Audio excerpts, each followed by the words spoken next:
ലോക ജൈവ വൈവിധ്യ ദിനം എന്നാണ്? ഉത്തരം മെയ് 22-ന്.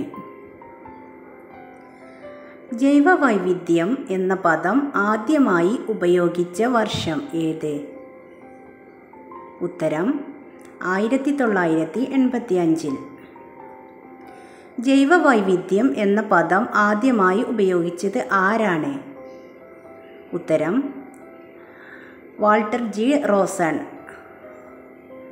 ജൈവ വൈവിധ്യ ദശകമായി ഐക്യരാഷ്ട്ര പൊതുസഭ പ്രഖ്യാപിച്ച കാലഘട്ടം ഏതാണ്?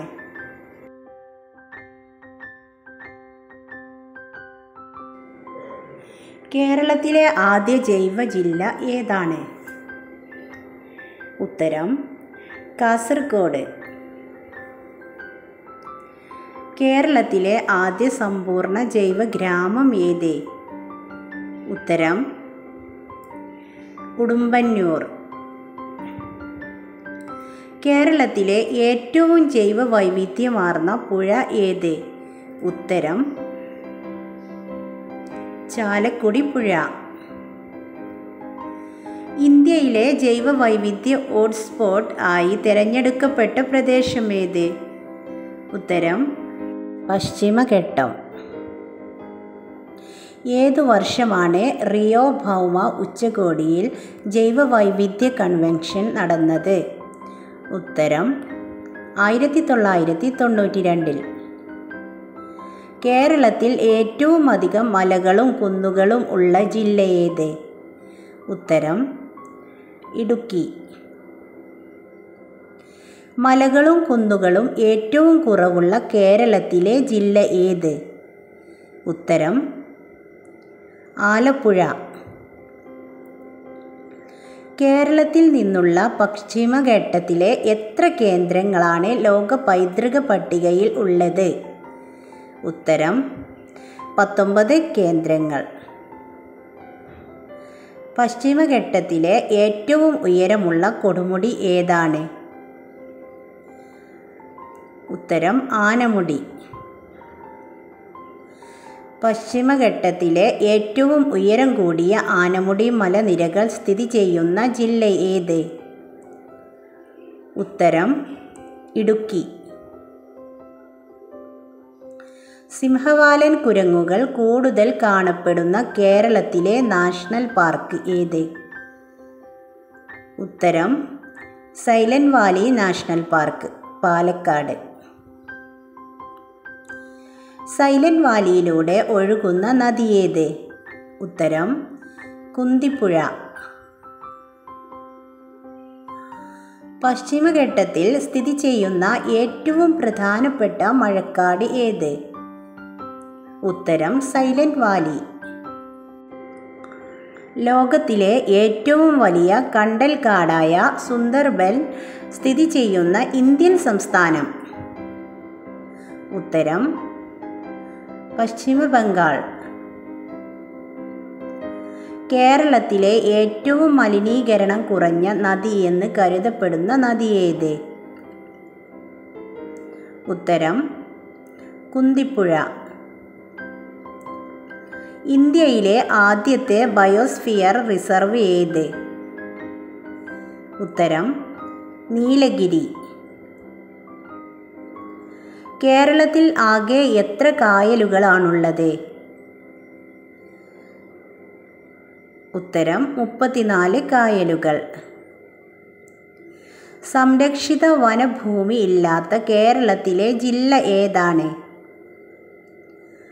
ഉത്തരം ആലപ്പുഴ. പശ്ചിമഘട്ടത്തിൻ്റെ തെക്കേ അറ്റത്തുള്ള മലനിര ഏത്? ഉത്തരം അഗസ്ത്യർ മലകൾ. ഒരു പ്രത്യേക സസ്യത്തിൻ്റെ മാത്രം സംരക്ഷണത്തിനായി നിലവിൽ വന്ന ഇന്ത്യയിലെ ആദ്യത്തെ സംരക്ഷണ കേന്ദ്രം ഏത്? ഉത്തരം കുറിഞ്ഞിമല, നീലക്കുറിഞ്ഞിയുടെ സംരക്ഷണാർത്ഥം. പശ്ചിമഘട്ടത്തിൽ സ്ഥിതി ചെയ്യുന്ന ഏറ്റവും പ്രധാനപ്പെട്ട മഴക്കാട് ഏത്? ഉത്തരം സൈലന്റ് വാലി. ബ്രഹ്മഗിരിയിൽ തിരുനെല്ലിക്ക് സമീപമുള്ള പ്രശസ്തമായ പക്ഷി സങ്കേതം ഏത്? ഉത്തരം പക്ഷിപാതാളം.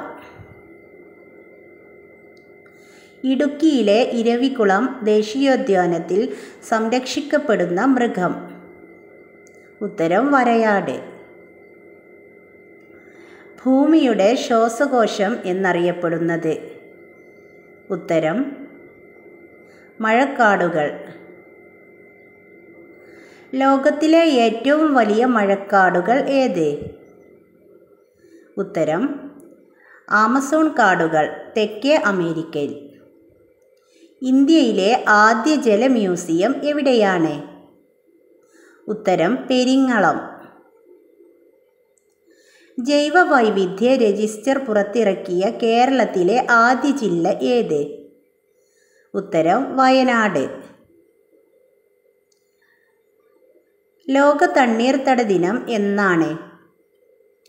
ഉത്തരം ഫെബ്രുവരി 2. പ്രൊജക്റ്റ് ടൈഗർ പദ്ധതി തുടങ്ങിയത് ഏത് വർഷം? ഉത്തരം 1973.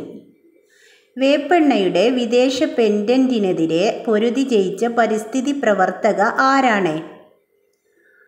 ഉത്തരം വന്ദന ശിവ. ചിന്നാർ സംരക്ഷണ മേഖല ഏത് ജില്ലയിലാണ്? ഉത്തരം ഇടുക്കി. ഏത് തരം വനമാണ് ഏറ്റവും കൂടുതൽ ജൈവ വൈവിധ്യം പ്രകടിപ്പിക്കുന്നത്? ഉത്തരം ഉഷ്ണമേഖല മഴക്കാട്. ഭൂമിയിൽ ഏറ്റവും കൂടുതൽ സമുദ്ര ജൈവ വൈവിധ്യമുള്ള പ്രദേശമായി കണക്കാക്കപ്പെടുന്ന പ്രദേശങ്ങൾ ഏതാണ്? ഉത്തരം രാജ അമ്പത്, ഇന്തോനേഷ്യ. ഇന്ത്യയിലെ ആദ്യത്തെ ജൈവ വൈവിധ്യ മ്യൂസിയം ഏത് സംസ്ഥാനത്താണ്? ഉത്തരം കേരളം. ഈ ദ്വീപ് രാജ്യത്തെ 90% വന്യജീവികളും ഭൂമിയിൽ മറ്റൊരിടത്തും കാണപ്പെടുന്നില്ല. ഏതാണ് ഈ ദ്വീപ്? ഉത്തരം മഡഗാസ്കർ. ഐക്യരാഷ്ട്രസഭ അന്താരാഷ്ട്ര വനവർഷമായി പ്രഖ്യാപിച്ച വർഷം ഏതാണ്? ഉത്തരം 2011. ഈ വീഡിയോ എല്ലാവർക്കും യൂസ്ഫുൾ ആയിട്ടുണ്ടാവും എന്ന് കരുതുന്നു. എല്ലാവർക്കും യൂസ്ഫുൾ ആയിട്ടുണ്ട് എന്നുണ്ടെങ്കിൽ ലൈക്ക് ചെയ്യാനും അതുപോലെ തന്നെ ഷെയർ ചെയ്യാനും സബ്സ്ക്രൈബ് ചെയ്യാതെ കാണുന്ന കൂട്ടുകാർ സബ്സ്ക്രൈബ് ചെയ്യാനും മറക്കരുത്. നിങ്ങളുടെ വിലയേറിയ അഭിപ്രായങ്ങൾ കമൻറ്റ് ചെയ്യാനും മറക്കരുത് കേട്ടോ. Thank you.